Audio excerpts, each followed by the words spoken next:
Okay, so just so that if you want to re-watch, you've got, you know, some specific things. So we know the adrenals, survival, deep survival, hidden deep survival. Okay. And let's check inflammatory pathways. Just in general.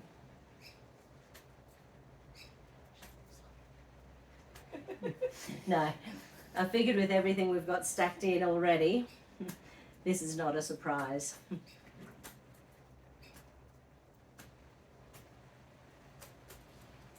Okay, so where do we need to start first? Do we need to start with the celestial circuit, survival, deep survival, hidden? We need to just go straight into the survival stuff, okay?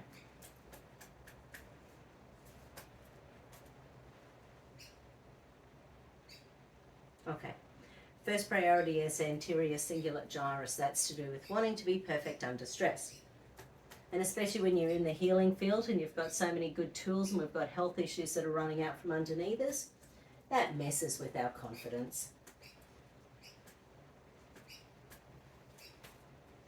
We're not the only one. My cousin, who's a doctor, was dating another doctor 20 years ago, and he started getting these gnarly things on his knees.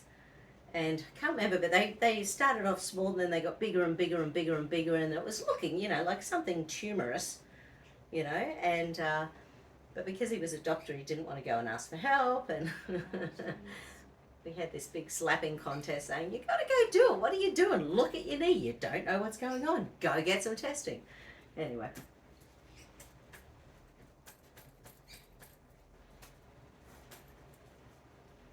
He became a pathologist. Didn't really like human beings that much, so it's better being a pathologist when you don't like humans. He was a lovely human, he just didn't have the confidence for it. He was actually the one who told me, actually here's one for the women out there, he was the one who told me we should never ever ever have a pap smear within 72 hours of sex.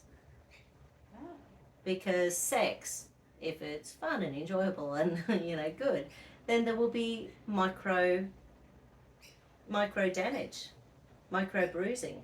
So if you get a pap smear within 72 hours of sex, there's going to be micro bruising. So how many women out there think they've got cervical cancer and it's not cervical cancer? Like, it's really important to know. And he's a pathologist, and he used to get up his doctors all the time and say, why don't you tell women not to come in within 3 days of sex? But people book their appointments, they don't think about it. Same with, you know, anyway, yes, drives me nuts.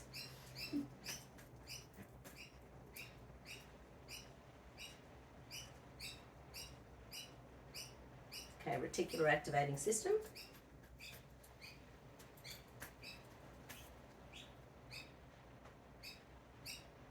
Okay, so this is low serotonin creating vigilance in the nervous system, Katie. And that's usually because your body doesn't want you to relax. So when we've got stress hormones, you know, survival switching, deep survival, hidden deep survival switching, as well as running on adrenaline, as well as having all sorts of inflammatory stuff going on in your body's on high alert all the time. So it's just trying to get by. The last thing it wants is to relax and be happy and get eaten by the tiger. In a nutshell.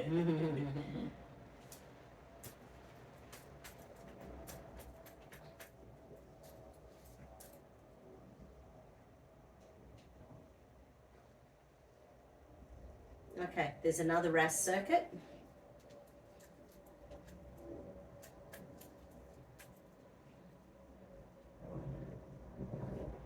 Okay, this one also makes sense because this has been going on for so long. It's noradrenaline, so your unconscious brain has noradrenaline running all the time because it's assuming life is never going to be easy, this is never going to go away, we have to just learn to live with it. And it's creating vigilance in the nervous system, waiting for the next body symptom, the next pain, the next challenge, health-wise or... This came up in our world balance. Yeah, right. Oh, yes. Yes.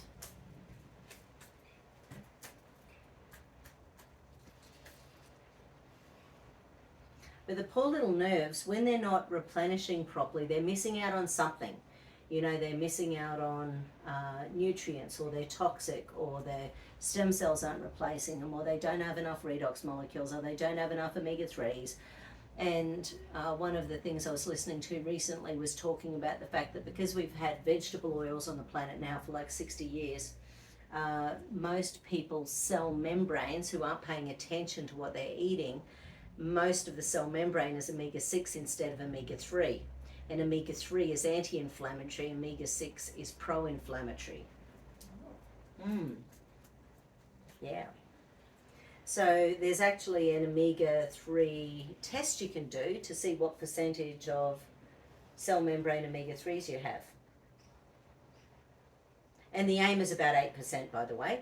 So vegans generally are 2% and lower because they just don't have omega-3s in their diet, and it's a really long, convoluted way of converting plant-based oils into omega-3s. Like, it can be done, but it's just hard and it's not easy. And it's expensive for the body to do. People who are sort of paying attention to omegas and sort of are taking some fish oils or making sure they eat oily fish like salmons and sardines and stuff a few times a week, they'll generally have about a 4%. But people who are really paying attention and eat fish most days, they can get up to that 8%. So places like Japan and some places in Italy, but it all comes down to the diet. What a surprise. Yeah, right. For you or the kids or everyone?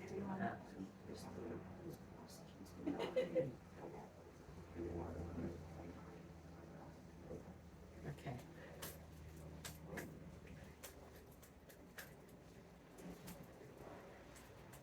So I'm just going to see at this point what supplements jump out at me.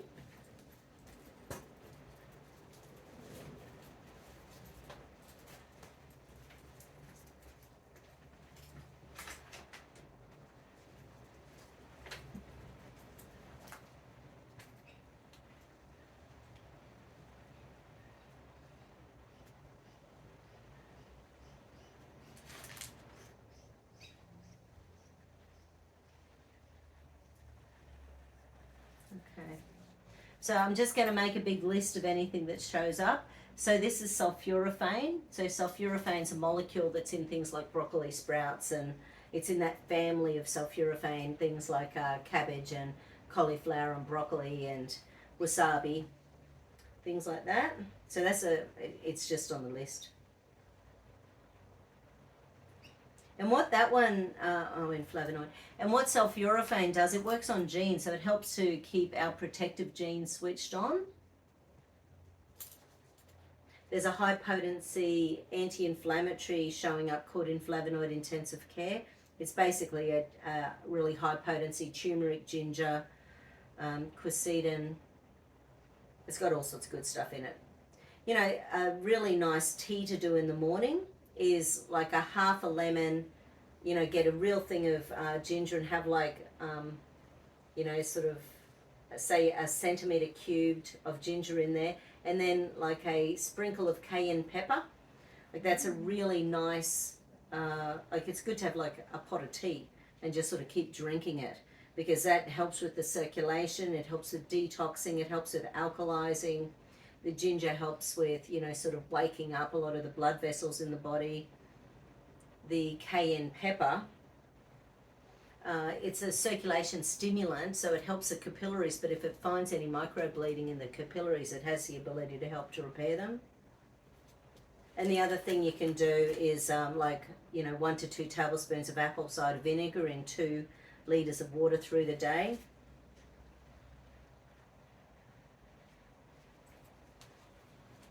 A lot of people don't drink anywhere near enough purified water. If it's out of the tap, don't bother. Then you're just killing off your microbiome with your chlorine and fluoride.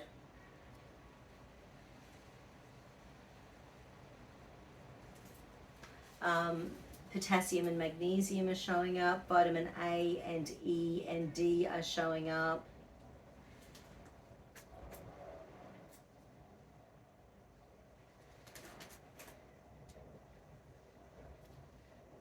Okay, stem cells are showing up.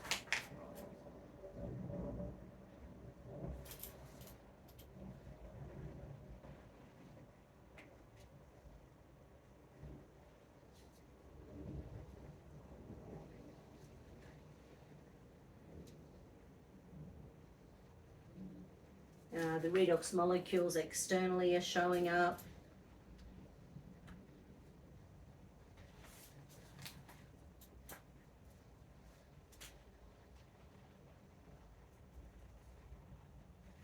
Vitamin K.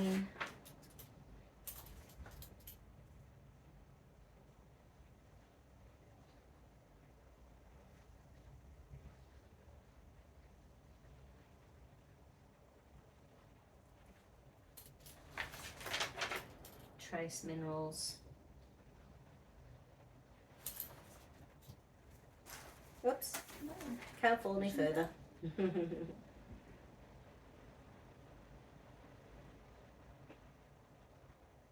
Yeah, right, ginkgo biloba, which is a herb for the circulation. It's also really good nervine.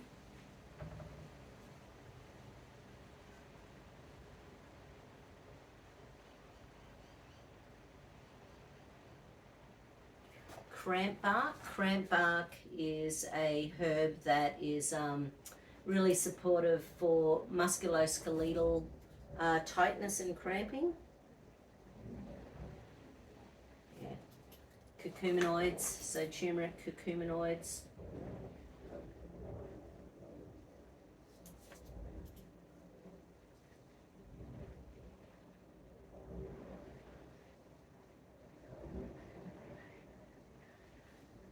Withania, which is the Indian ginseng.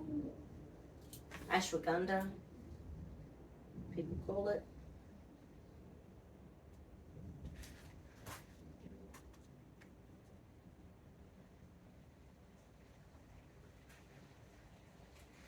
B12. B12 as a nervine, we need about 4 grams of methylated B a day. You can generally get supplements with about a gram if you look.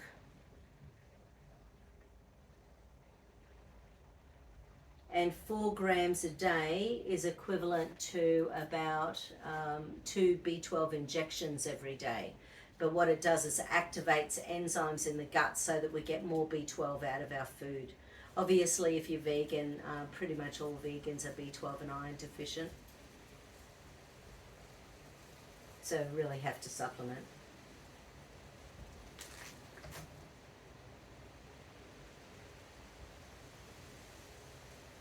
Collagen, ASEA, yeah, okay.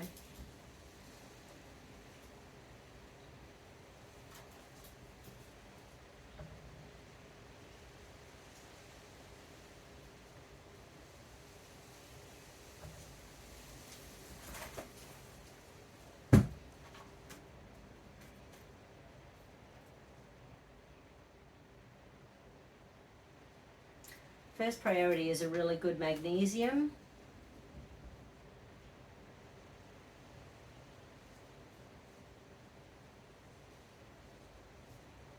Second priority is B12.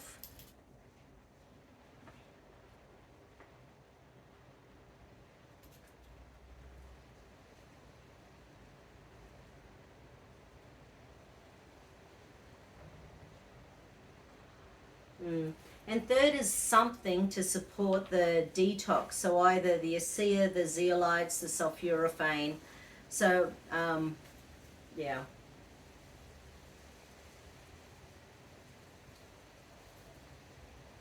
Yeah, so, right. So that sort of tells me that initially, like magnesium's involved in thousands of functions in the body, 500 in the liver alone.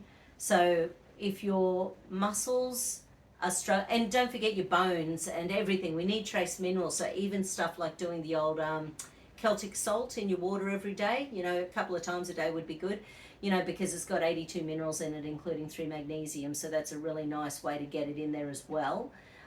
When you're doing things like your lemon juice and apple cider vinegar or your lemon ginger cayenne pepper tea, you know, that's going to be alkalizing your body, which stops your body from leaching minerals.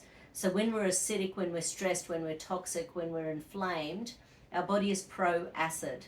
So then we're going to be pulling magnesium out of the muscles, potassium out of the nerves, calcium out of the bones, and we're going to really need a lot of trace minerals. But I think at the moment the pathways are so jammed that getting huge doses in really won't help. So really, the first step is getting some magnesium in, just because every cell in the body requires magnesium. So a really good one there. The second thing is B12, but you need about 4 grams a day. And then the third thing is something to detox. So yeah, I'll send an email with, some suggestions, and you have a look in your cupboard and see what you've got as well, because I'm sure everyone always spends so much money on supplements and usually have a whole treasure trove of what they've got in the background. So I'll send some details, and we shall chat soon. Oh, no, I'm not finished the survival. So I wanted that stuff in. We're nearly there. But I wanted those stacked in there.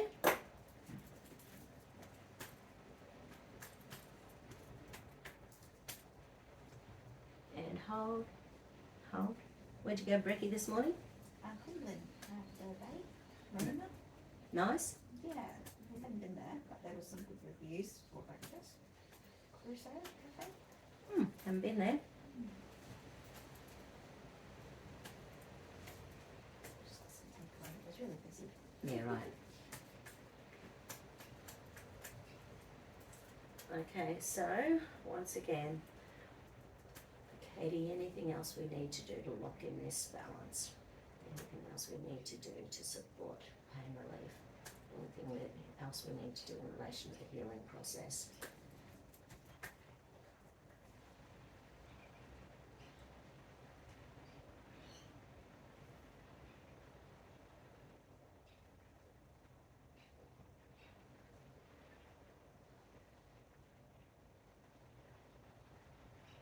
Interesting. So it seems like there is an energy mismatch to perfect health, which, fair enough, it's pretty hard to attain, but let's just stack it in, because I'm going to use the energy mismatch points.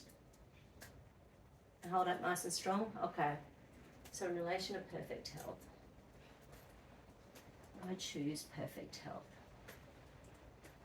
I choose perfect health. I choose perfect health. I choose perfect health. I choose perfect health. I choose perfect health. I choose perfect health.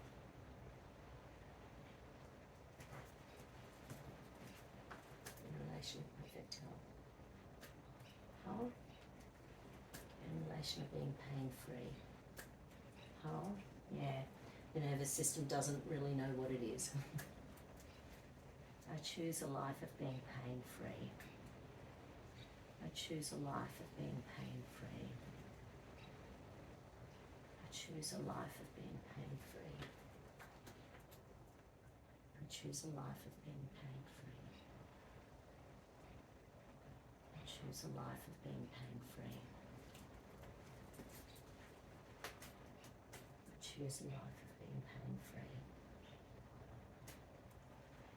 I choose a life of being pain-free.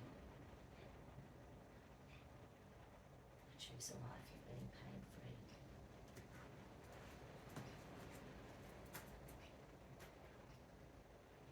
In relation to being pain-free.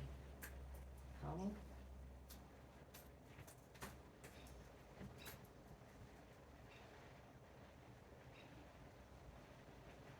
In relation to any and all old pain and punishment circuits. Releasing any and all old pain and punishment circuits. Hold. Yeah, right, there's an energy mismatch to that as well. So the nervous system, as there can be layers of them, we've got rid of like 3 layers today. But every time we do another layer, there might be more lurking in the background. So the more we do with meditation and breathing and keeping our body alkaline and eating well and eating the colours of the rainbow and good quality proteins, and that all helps to keep our body as stable as possible. We know there's a massive gut-brain connection. So when our gut is upset, our brain is upset, and if our gut is upset, that's the centre of everything, so that can impact on the nerve innervation anywhere in the body. if that gut isn't optimal, and you know, in the bioresonance was showing inflammation.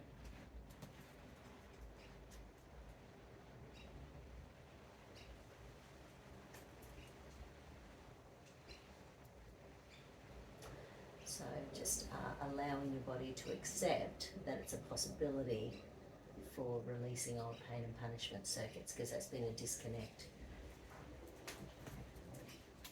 Releasing any and all pain and punishment circuits that no longer serve you and hold.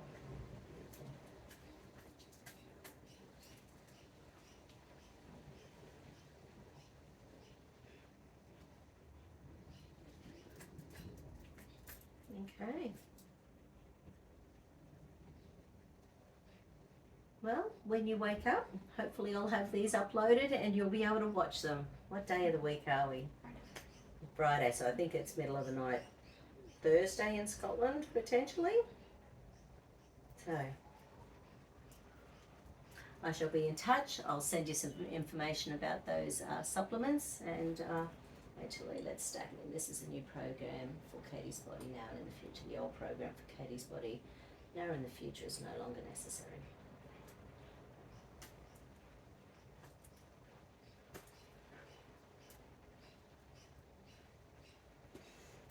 Thank you. Thank you. Thanks, Katie. Okay, we'll be talking soon. Bye.